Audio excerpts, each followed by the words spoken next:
380 विधानसभा मुगलसराय से चुनावी मैदान में उतरे समाजवादी पार्टी के विधायक प्रत्याशी चंद्रशेखर यादव से नेस्टी टाइम्स के संवाददाता संता सिंह राजन और चंचल सिंह ने एक खास मुलाकात की। उनसे यह जानने का प्रयास किया कि वो ऐसे कौन से मुद्दे हैं जिसे लेकर चंद्रशेखर यादव मुगलसराय विधानसभा में चुनावी दंश भर रहे हैं और क्षेत्र के लोगों के बीच उनको लेकर क्या कयास लगाए जा रहे हैं। इन्हीं सब सवालों के जवाब जानने के लिए आइए देखते हैं संता सिंह राजन, चंचल सिंह और सपा प्रत्याशी चंद्रशेखर यादव के बीच हुई बातचीत के कुछ खास अंश।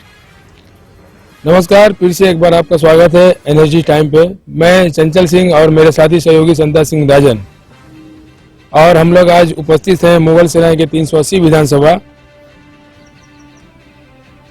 दोस्तों, विधानसभा चुनाव 2022 की सरगर्मी बहुत तेज से बढ़ गई है। 3 चरण के चुनाव बीत गए हैं और चौथे चरण का चुनाव आज होना है। तो इसी सिलसिले में हम लोग आज 380 विधानसभा में उपस्थित हैं और यहाँ पर सवालों का जवाब आज हमारे साथ देंगे हम सपा प्रत्याशी चंद्रशेखर यादव। आज उनसे मैं आप सबको अपने चैनल के माध्यम से रूबरू कराऊंगा और देखता हूं कि क्या उनकी सोच है, क्या विचारधारा है।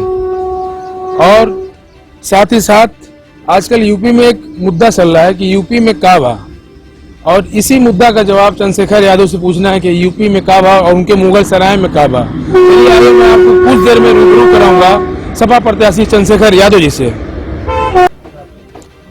नमस्कार, एनर्जी टाइम पर आप सबका स्वागत है। मैं चंचल सिंह और मेरे साथी सहयोगी संता सिंह राजन, और मेरे साथ आज एक शख्स मौजूद है जिन्होंने अपनी राजनीतिक छात्र संघ चुनाव से चालू किया और आज के डेट में वो सपा प्रत्याशी घोषित हुए विधायक के। तो आइए हम उनसे आपको रूबरू कराते हैं चंद्रशेखर यादव जी से। जी, आपको कैसा लग रहा है विधायक प्रत्याशी घोषित होने पे? सबसे पहले तो मैं आपको धन्यवाद देना चाहता हूं कि आप लोग आए, हम लोगों से बातचीत कर रहे हैं। और हर आदमी अगर राजनीति करता है या कोई भी कहीं मजदूरी करता है तो वो सोचता है कि हमारी मजदूरी के बाद हमारी मजदूरी मिल जाए, काम करने के बाद। जी। तो हम लोग लगातार लोगों के बीच में बने रहते हैं, हर आदमी के सुख दुख में बने रहते हैं। तो माननीय राष्ट्रीय अध्यक्ष जी ने मौका दिया है, हम राष्ट्रीय अध्यक्ष जी को धन्यवाद देते हैं। तो क्या टिकट के लिए आप पहले से ही प्रयास में लगे हुए थे कि अचानक से मन बना और टिकट मिल गया आपको? ये तो पहले ही सवाल हमने कर दिया था ना। हर आदमी अगर मजदूरी करता है, काम करता है, तो वो सोचता है कि हमको मजदूरी मिल जाए। तो हम लोग लगातार समाज सेवा से हैं, छात्र राजनीति से हम लोग समाज सेवा कर रहे हैं और लोगों के बीच में बने हैं। तो हर आदमी के इंसान के अंदर अब इच्छाएं तो जागृत होती ही है। आज हमारे चैनल का और हमारा कुछ सवाल है, हमारा क्या पूरी जनता का सवाल है आपसे कि आजकल यूपी में एक मुद्दा चल रहा है, यूपी में का बा, यूपी में का बा। तो उस यूपी में आपका मुगलसराय भी आता है जहाँ से आप प्रत्याशी घोषित हुए हैं। तो आज हमारे कुछ सवालों का जवाब आपको देना पड़ेगा, जो कि हम और मेरे सहयोगी संता सिंह राजन आपसे पूछेंगे। तो आप तैयार हैं उस सवाल का जवाब देने के लिए? एकदम बेशक तैयार हैं। जो भी आएगा राजनीति में सवालों का तो जवाब देना ही पड़ेगा उसे।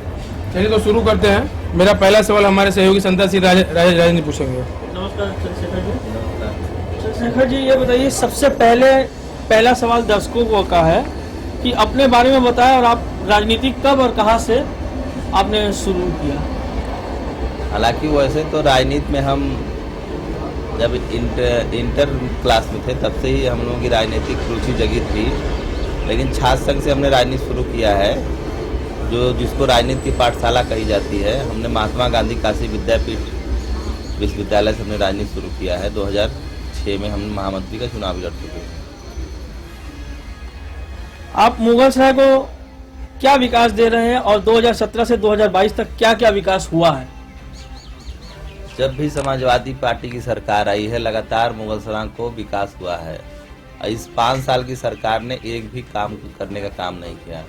माननीय अखिलेश कैनाल, तमाम सड़कें मुगलसराय को सुसज्जित करने का काम किया था, और ये 5 साल की सरकार अगर एक भी काम बताते तो मैं मान जाऊंगा। 2018 में जेपी नड्डा साहब जो हैं राष्ट्रीय अध्यक्ष हैं, महेंद्र पांडे जी सांसद हैं, एक ट्रामा सेंटर का छोटा सा उद्घाटन किए थे लोग बिलाईडी में। अभी तक वो बनने का काम नहीं हुआ महिमा ग्राम सभा में। देखिए, ये सरकार तो बहुत काम गिना रही है कि मैंने ये किया, मैंने वो किया।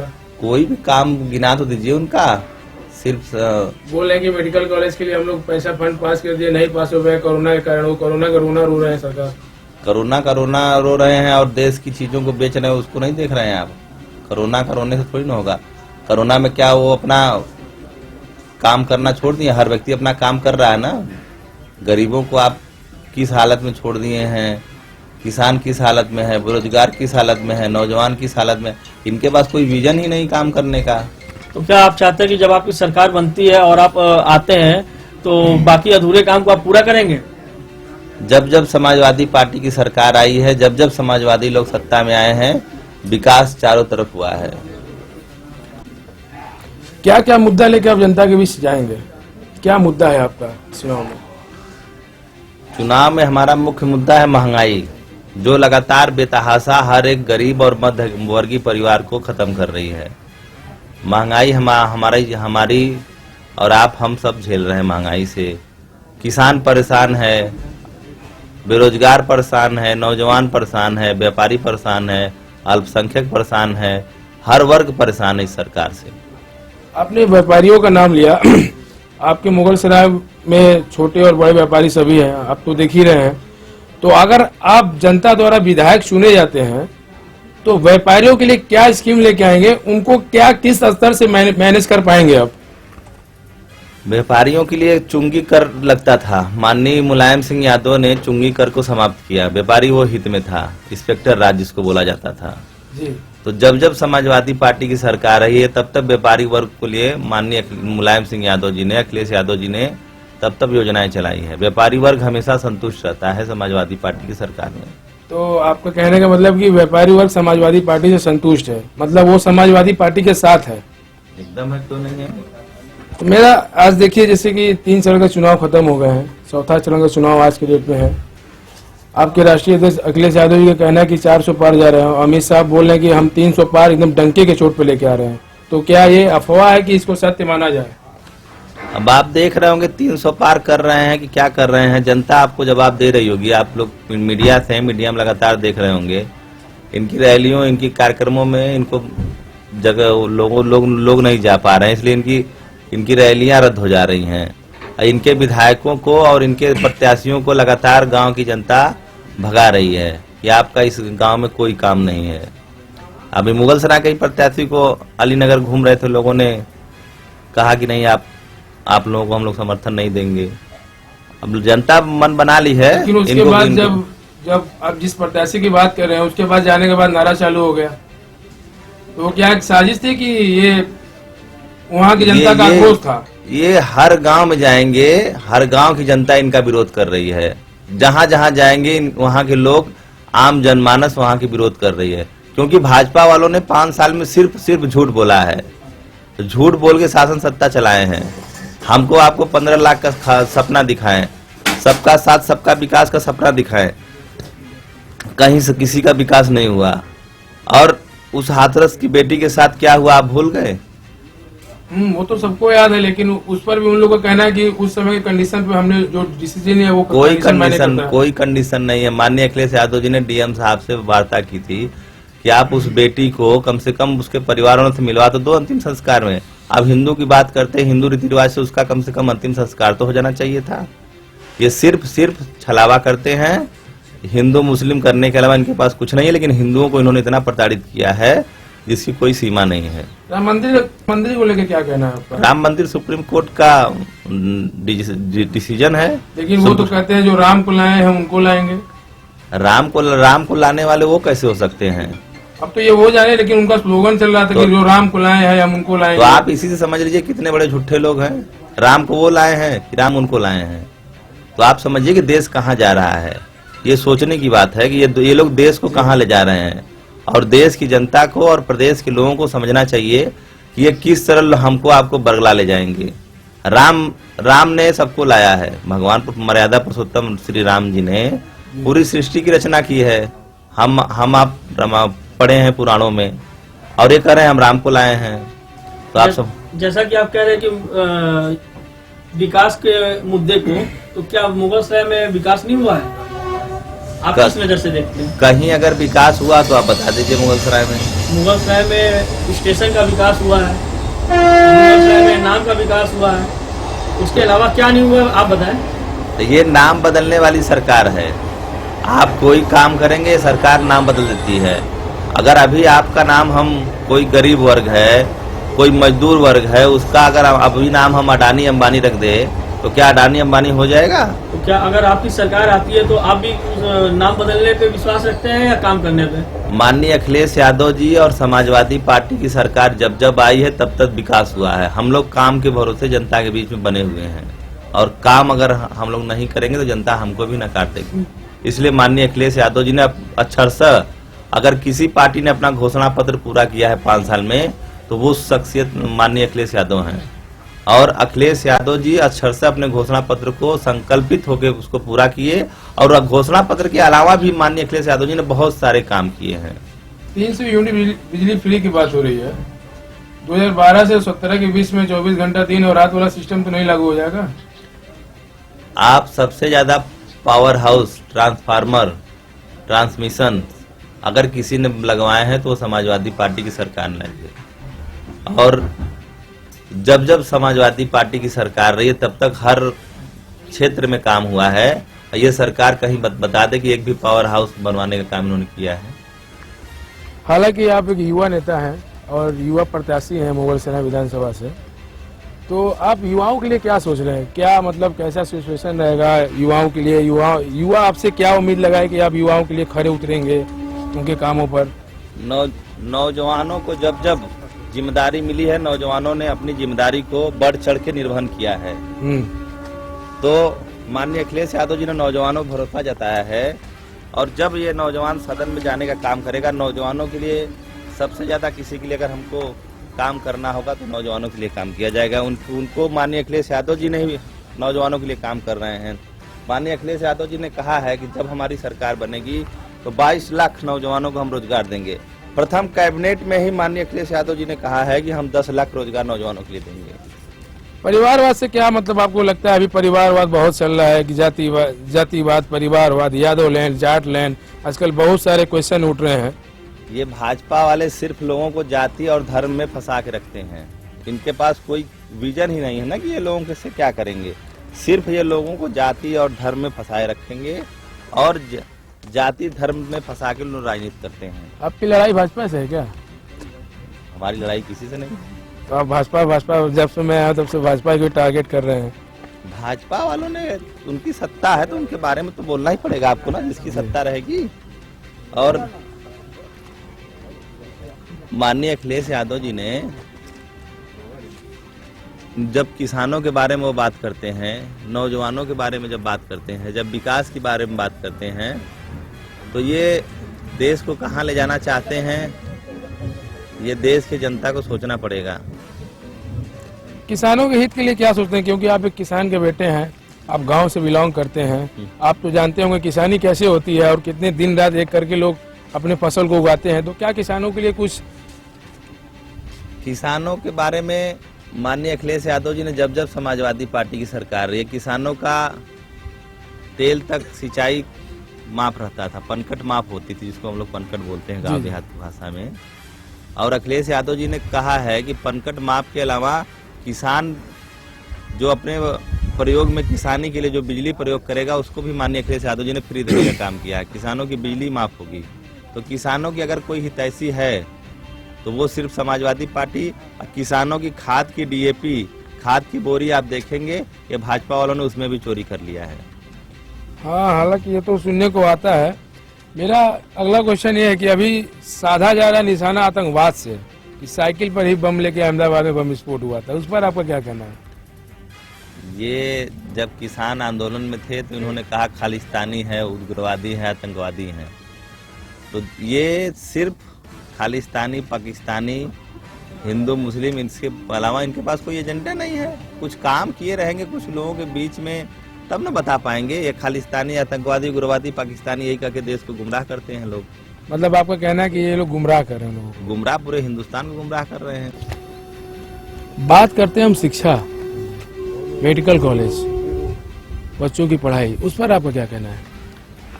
दवा पढ़ाई सस्ती हो, ये समाजवादी पार्टी का सदैव संकल्पित रहा है। और माननीय अखिलेश यादव जी ने हर क्षेत्र में काम किया है, मेडिकल से लेके शिक्षा जगत के क्षेत्र में काम किए हैं। आप साइकिल की सवारी कर रहे हैं अभी आप, तो क्या लगता है कि आपको ये साइकिल विधानसभा तक पहुंचा पाएगी? ये साइकिल चलती जाएगी, ये साइकिल विधानसभा होते हुए दिल्ली तक जाएगी। लोगों का कहना है कि साइकिल बुलडोजर भारी है। कोई बुलडोजर भारी नहीं है, साइकिल बिना पेट्रोल डीजल से चलती है, और बुलडोजर में अगर डीजल नहीं देंगे तो डीजल वो बुलडोजर भी रुक जाएगा।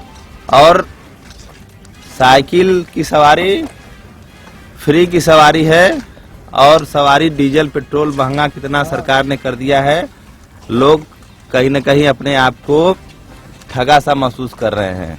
तो इसलिए हम सबसे निवेदन करेंगे, सारे सम्मानित जनता से निवेदन करेंगे कि साइकिल की सवारी करिए। साइकिल ही एक ऐसा रास्ता है जो आपको सुख और सुविधा दे सकता है, और आपका विकास हो सकता है, आपके भविष्य का विकास हो सकता है। आप आर्मी भर्ती को लेकर क्या कहते हैं? क्योंकि आपके यहाँ के विधानसभा के एक विधायक ने आर्मी भर्ती को लेकर बहुत घेराव किया था, तो उस पर आपका क्या कहना है? समाजवादी पार्टी की जब जब सरकार आई है तब तब नौजवानों के लिए समाजवादी पार्टी ने बड़ा किया है। तो इस बार भी अगर समाजवादी पार्टी की सरकार आएगी तो आर्मी भर्ती से लेके पुलिस, पीएससी, तमाम विभागों में भर्तियां खुल जाएंगी, और तमाम विभागों से भर्तियां निकलना शुरू हो जाएगी, और नौजवानों के चेहरे पे खुशहाली आएगी। अभी जो वर्तमान विधायक हैं आपके यहाँ, आप उनसे बेहतर क्या करेंगे जनता आपको सुने? जब जब समाजवादी पार्टी की सरकार आई है, समाजवादी पार्टी के विधायक लोगों ने, माननीय अखिलेश यादव जी और सरकार ने ऐसा काम किया है कि जो आपको देखने के लिए खुद ही मिल जाएगा। और रोड, नाली, खड़ंजा तो हर व्यक्ति बनाता है। समाजवादी पार्टी की सरकार आती है तो बड़ी परियोजनाएं लेके आती है। आपको लगता है कि छात्र संघ राजनीति करने से आपको फायदा हुआ? बोलना सीख गए आप तो एकदम अखिलेश यादव की तरह बोल रहे हैं आप। मुगलसराय तहसील, मुगलसराय वासियों के लिए अगर किसी ने दिया है तो समाजवादी पार्टी की सरकार ने दिया है। इसलिए मुगलसराय वासियों से हम निवेदन करेंगे कि आप समाजवादी पार्टी की सरकार बनाइए। नौजवानों के लिए मिनी स्टेडियम देने का काम करेंगे हम लोग मुगलसराय में, और हर वर्ग के लिए काम करेंगे। तो मतलब आप ये बोलना चाह रहे हैं कि मुगलसराय में एक मिनी स्टेडियम बनेगा? जरूर बनेगा। नौजवानों के लिए तो बड़ा होना ही चाहिए ना। जब नौजवान विधायक चुनेंगे तो नौजवान विधायक की भी जिम्मेदारी है ना कि नौजवानों के लिए कुछ करे। धन्यवाद। चंद्रशेखर जी, लगता है आपको जो है चुनाव रैली में निकलना आपका ज्यादा समय न लेते हुए मैं एक दो सवाल और पूछना चाहूंगा कि इस समय नगर की जनता चंदासी के धूल भरी चंदासी को लेके बहुत बड़ा एक मुद्दा रहा है, और कई राजनीतिक पार्टियां भी इसमें अपना रोटी सेकी है। तो अगर आपकी सरकार आती है तो क्या आप नगर की जनता को धूल भरी चंदासी से निजात दिला पाएंगे? समाजवादी पार्टी की जब जब सरकार रही है, हर समस्याओं का समाजवादी पार्टी के लोगों ने हल किया है। ये चंदासी की धूल की समस्या बहुत बड़ी समस्या नहीं है, और समाजवादी पार्टी की सरकार अगर होती तो अब तक ये धूल की समस्या समाप्त हो गई। धूल उड़ता ही नहीं, धूल की समस्या आने की बात सवाल ही छोड़िए। चंद्रशेखर जी, इससे पहले भी आपकी सरकार रही है, तो उस समय भी इस चंदासी, जो धूल भरी चंदासी जिसको इस समय मुद्दा है, उस समय भी आप लोग कभी ध्यान नहीं दिए, और आपका भी रोज आवागमन होता है मुगलसराय से बनारस के लिए। प्रताड़ित है उस चीज से भाई, बहुत मतलब इरिटेट हो जाते हैं उस चीज से। काफी लोगों ने उस चीज से, हम लोग स्वयं भी प्रताड़ित हैं। और ये धूल की समस्या तब आती है जब आप वहाँ की साफ सफाई नहीं करते हैं। आप अगर वहाँ की साफ सफाई करा देते तो धूल उड़ता ही नहीं। तो ये सरकार के पास कोई विजन ही नहीं कि क्या कैसे क्या करना चाहिए। तो ये धूल की समस्या बहुत बड़ी समस्या नहीं है, और समाजवादी पार्टी की जब सरकार आएगी तो आप देखिएगा, आप सबके चेहरे पे कहीं ना कहीं खुशहाली आएगी। आप चंदासी से उठाइए, अगर पड़ाव तक चले जाइए, फिर दोबारा उधर से आप रिटर्न नहीं आ पाएंगे अपने कपड़ों, साफ सुथरे कपड़ों में। तो समाजवादी पार्टी की सरकार आएगी तो मैं सारे मुगलसराय के वासियों से निवेदन करता हूँ कि समाजवादी पार्टी की सरकार बनाए, और समाजवादी पार्टी की सरकार बनते ही ये धूल की समस्या समाप्त हो जाए। शेखर जी, मेरा एक लास्ट क्वेश्चन है आपसे, हालांकि आपको निकलना है, काफी समय हम लोगों ने ले लिया आपका। आप मुझे ये बताइए कि आप नगर और ग्रामीण क्षेत्र दोनों से जुड़े हुए हैं, अगर जनता आपको विधायक चुनती है तो क्या आप जनता के साथ जनता को समय दे पाएंगे? क्योंकि कहा जाता है कि चुनाव के समय भगवान जमीन पे उतर आए हैं, और जैसे ही चुनाव बीतता है वैसे भगवान अपने मंदिर में चले जाते हैं। तो क्या ऐसा कुछ नहीं है। आपसे मैं एक चीज का उदाहरण देता हूँ। जब कोरोना आया था फर्स्ट स्टेज जी और जब लॉकडाउन लगी थी, जी तो लॉकडाउन में जितने लोग प्रत्याशी हैं सब अपने घर में सोए थे, और आपको सिर्फ यही लाल टोपी लगा के हम गांव में हमीदपुर, गोपालापुर, पटनवा, बेचूपुर, सर्कस रोड, चंदासी, लौंडा, ख्यालगढ़, बरौली, सरने, रेमा, तमाम गांवों में गरीबों के बीच में सिर्फ हम ही लोग बने थे। और नेशनल हाईवे पे जितने लोग गरीब बेचारे जा रहे थे उनको लंच पैकेट, पानी, नाश्ता हम लोग दे रहे थे। तो सदैव हम लोग लोगों के बीच में बने रहते हैं, लोगों के सुख दुख में बने रहते हैं। और जितने भी प्रत्याशी आप उनसे खुद ही पूछ लीजिए ना, आप मीडिया के माध्यम से आप लोग के पास जानकारी है उनसे तो पूछूंगा। तो गरीबों के बीच में कौन बना रहता है, तो गरीबों का सच्चा हितैषी कौन है, ये आप खुद ही जान सकते हैं कि जो गरीबों के बीच में बना रहेगा, लोगों के सुख दुख में बना रहेगा, वही लोगों के हितैषी हो सकता है ना। आप अपनी जान की रक्षा करते हो, अपनी जान की रक्षा करके अपने घर में सोए पड़े रहते हो, लेकिन हम अपने जान को न देखते हुए, लोगों के दुख को देखते हुए हम नेशनल हाईवे पे निकले, हम गरीबों के बीच में निकले, हम गांव में निकले, लोगों को जितना हो सकता था हम लोगों ने लगातार लोगों के बीच में, गरीबों के बीच में हम बने रहे। आपकी बात यहाँ पे काटना चाहेंगे। लॉकडाउन के दरमियान जैसा कि आप कह रहे हैं कि आपने सभी गरीब असहाय लोगों को खाना बांटा, तो मौजूदा सरकार ने भी तो जो है फ्री राशन बांट रही है और अभी भी बांटी है, इस पे क्या कहना चाहिए? फ्री राशन बांट रही है, तो ये फ्री राशन 5 किलो राशन दे रहे हैं। 5 किलो राशन हुआ 300 का, लेकिन सिलेंडर कितने का है? 400 का राशन 1000 में सिलेंडर हो गया है। तो हमारे अखिलेश यादव जी ने घोषणा किया है कि आप सिर्फ चुनावी 2 महीने देंगे राशन, लेकिन अखिलेश यादव जी की जब सरकार आएगी तो अखिलेश यादव जी ने कहा है कि हम गरीबों में 5 साल राशन फ्री बांटेंगे। और गरीब थाली योजना माननीय अखिलेश यादव जी ने निकाली है कि गरीबों को मुफ्त भोजन देने के लिए 10 रुपए शहरों में गरीब थाली समाजवादी पार्टी की सरकार देगी, जिससे गरीबों की समस्या को निजात मिलेगी। बहुत बहुत धन्यवाद आपको अपना समय देने के लिए। आप सबको धन्यवाद, थैंक यू।